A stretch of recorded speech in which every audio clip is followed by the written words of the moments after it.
Nos vamos a Nueva York, está hablando Néstor Kirchner. We have Ambassador Guaidó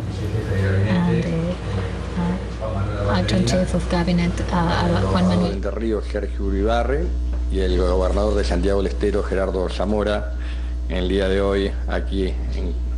en la universidad. Creo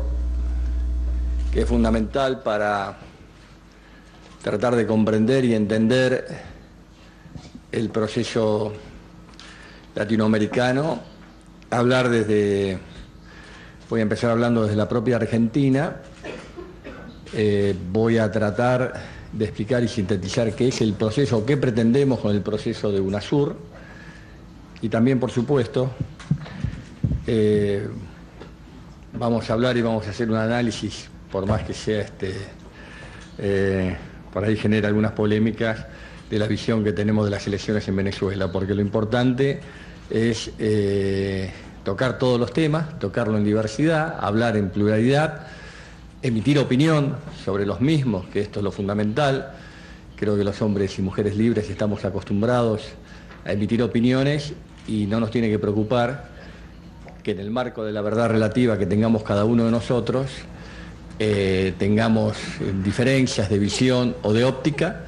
porque es muy importante esa verdad relativa para construir una verdad superadora que nos pueda contener a todos. Yo le decía días pasados al presidente Clinton que si en la crisis de la Argentina del 2001 o de varios países latinoamericanos el comportamiento de Estados Unidos hubiera sido el que tuvo con México cuando se generó el efecto tequila, de darle un apoyo de 50.000 millones de dólares como se lo dieron, seguramente la crisis argentina hubiera derivado por carriles diferentes. Por ahí no hubiera sido lo mejor para Argentina, pero nunca la crisis hubiera llegado a la profundidad que llegó, porque evidentemente en el 2001 la Argentina quedó sola. Y con esto no quiero justificar el default, no quiero justificar las administraciones incorrectas, no quiero justificar programas económicos que no he compartido en absoluto, no quiero justificar políticas que absolutamente tampoco he compartido, pero es evidente que cuando algunos acreedores todavía, después del exitoso plan económico que la Argentina llevó adelante, hoy representados en los fondos buitres, se quejan, al primero que tendrían que quejarse es al propio país que tuvo una política diferente respecto a México en su momento, por el marco de la situación que tienen. Pero fíjense ustedes que en la Argentina en apenas 8 años generó un desendeudamiento tremendamente importante. La Argentina, cuando me tocó asumir a mí su presidencia, debía entre el 160 y el 170 del Producto Bruto Interno. Después de haber tenido el crecimiento más importante de los últimos 200 años de Producto Bruto Interno, un promedio, salvo el año de la crisis, el año pasado que crecimos un 1%, hemos crecido un promedio del 8, 9% y más. La Argentina hoy tiene una relación de endeudamiento del 42% con el Producto Bruto Interno y el 21% es en deuda interna del propio país y solamente el 21% es con el marco de deuda internacional. Y con el canje de la deuda que hizo, el 93% de la deuda que había caído en default está absolutamente activa y está Argentina afrontando sus responsabilidades y persistiendo con su política de desendeudamiento, que evidentemente ha decidido profundizarla nuestra presidenta con el pago de la deuda con reservas, que esto generó una gran discusión. ¿Por qué se iba a pagar la deuda con reservas? Si ustedes salen hoy, o el año pasado más todavía, al mercado internacional, la deuda tenía un costo del 15%. A los países latinoamericanos,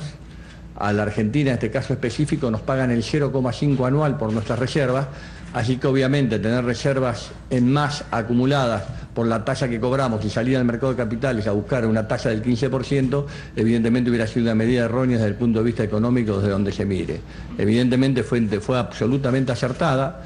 No solo la Argentina tenía 43.000 millones de reservas cuando la presidenta el año pasado decidió afrontar con reservas el pago de la deuda, sino que hoy tiene 51.800 millones de dólares en reservas, aumentó las reservas, pagó la deuda, bajó los costos financieros y profundizó el desendeudamiento, tanto de los organismos multilaterales como con los acreedores privados que la Argentina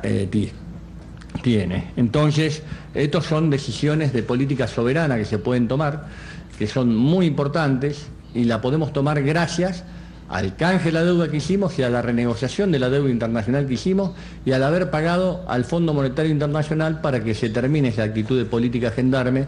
que tenía sobre la economía argentina, que evidentemente obligaba a tomar determinaciones sobre políticas absolutamente erradas, que hoy muchos países del mundo la están pagando. Hay ejemplos claros, el ejemplo de Grecia, por dar un ejemplo, y ejemplo de otros países, que por seguir absolutamente los dictados de la política del Fondo Monetario Internacional, que todavía no se ha dado la autocrítica fundamental que tienen que darse los organismos multilaterales, han profundizado en el desendeudamiento, han profundizado en la exclusión, han terminado con las políticas de movilidad social, han generado quiebres en sus industrias, han generado situaciones económicas límites. ¿Por qué? Por una concepción de que el rol del Estado promotor es un rol absolutamente equivocado, vista de la visión que se tiene desde el consenso de Washington de los años 90. Y la Argentina puede mostrarse, como otros países de América Latina, que evidentemente, gracias al rol promotor del Estado, gracias a la política de desendeudamiento, gracias a las políticas de estímulo, gracias a las políticas de inversión, de desarrollo industrial, de crecimiento de rentabilidad, de crecimiento productivo que ha tenido la Argentina, ha podido generar políticas de inclusión, políticas de movilidad social, políticas de desendeudamiento y políticas que nos han permitido recuperar en plenitud la decisión política soberana que tiene que tener un pueblo. Nosotros, cuando celebramos este bicentenario, lo celebramos con una tremenda alegría porque, evidentemente, después de muchísimos años en la historia argentina, por fin, de décadas, podíamos exhibir políticas de desendeudamiento claras, políticas de inclusión claras, políticas de crecimiento muy profunda. La Argentina, para que tengan ideas ustedes, hoy está creciendo a un promedio cercano al 9% anual y seguramente va a crecer entre el 8 y el 9% este año, con una desocupación que ya está cerca del 7,5%, 7,6%, esperemos que siga bajando, con una actitud y un crecimiento industrial que está rondando el 10%, entonces nosotros evidentemente creemos profundamente en las políticas neo-keynesianas que en muchos aspectos que hemos llevado adelante y que han sido muy importantes. La región ha vivido problemas profundos, graves, en algunos casos parecidos a los de la Argentina, pero que están viviendo procesos políticos muy particulares. Es decir, en Bolivia se vive un proceso indigenista muy importante, muy interesante, para seguirlo muy de cerca, que creo que ha revalorizado el rol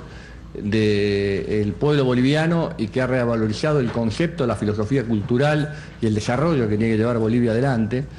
con el rol fundamental que son sus seres humanos. Uruguay, Brasil, son procesos realmente interesantes también, que están viviendo momentos de crecimiento importantes, claves para la región, y evidentemente estamos logrando convivir desde el punto de vista ideológico y filosófico diferentes, en el mismo marco, pensando en la construcción de una política en la región que nos sintetiza a todos. Algo que muchos creen que es imposible, algo que muchos creen que es absolutamente difícil, porque piensan más muchas veces en construir un partido político que esté internacionalizado y en una región que en la diversidad esté integrada. Nosotros necesitamos integrar a la región para poder conversar con los bloques emergentes, para poder conversar con los otros bloques, Comunidad Económica Europea, distintos países árabes, es decir, poder, Medio Oriente, es decir, poder conversar con el conjunto del mundo desde una visión, desde una posición que América del Sur la necesita fundamentalmente. El Mercosur no soluciona este problema, no lo soluciona porque fundamentalmente por más que